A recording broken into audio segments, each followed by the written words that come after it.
ಕೊಡ್ತಾರೆ. ಭಾನುವಾರ ಶನಿವಾರ 800 ರೂಪಾಯಿ ಮಾಡಬೇಕು. 800 ರೂಪಾಯಿ ಮಾಡಿದ್ರೆ 250 ರೂಪಾಯಿ ಇನ್ಸೆಂಟಿವ್ ಕೊಡ್ತಾರೆ. ಎಷ್ಟು ಮಾಡ್ತೀರಾ ಸರ್ ಆವರೇಜ್ ಮಂತ್ಲಿ? ಸರ್ ಒಂದು ತಿಂಗಳಿಗೆ ಒಂದು 30,000 ಆಗುತ್ತೆ. Monthly 25,000 monthly. ಅವರೇಜ್ ಒಂದು 50 ಇರ್ಬೋದು ಸರ್. 10,000 20,000 30,000 10,000 ಏನೊಂದು 60,000 ರಿಂದ 70,000. ಓಕೆ, ಒಂದು 20,000 ಮಿಕ್ಬೋದು ಅಷ್ಟೇ. 40,000 ರಿಂದ 50 ಆಗುತ್ತೆ ಸರ್. ಇವರೆಲ್ಲ ಏನು ಓದಿರ್ಬೋದು ಸರ್ ನಿಮ್ಮ ಎಜುಕೇಶನು? ಸರ್ ನಮ್ಮದು ಇಂಜಿನಿಯರಿಂಗ್ ಸರ್. ಇಂಜಿನಿಯರಿಂಗ್ ಮಾಡಿಂಗ್ ಇಂಜಿನಿಯರ್ ಸರ್ ಇಂಜಿನಿಯರಿಂಗ್ ಆಗಿದೆ. ಇಂಜಿನಿಯರಿಂಗ್ ಅಷ್ಟೇ.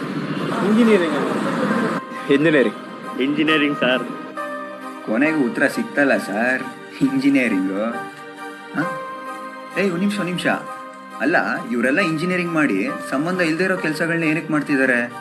4 ವರ್ಷ ಲಕ್ಷ ಖರ್ಚು ಮಾಡಿ ಆ ಇಂಟರ್ನಲ್ಸು, ಈ ಅಸೈನ್ಮೆಂಟ್, ಆ ಪ್ರಾಜೆಕ್ಟ್ ಅಂತ ಹಗಲು ರಾತ್ರಿ ಕಷ್ಟಪಟ್ಟು ಓದಿ ಕೊನೆಗೆ ಒಂದಿನ ಗ್ರ್ಯಾಜುಯೇಷನ್ ಡೇಗೆ ನಾನು ಇಂಜಿನಿಯರ್ ಅಂತ ಹೆಮ್ಮೆಯಿಂದ ಹೇಳ್ಕೊತಾರೆ.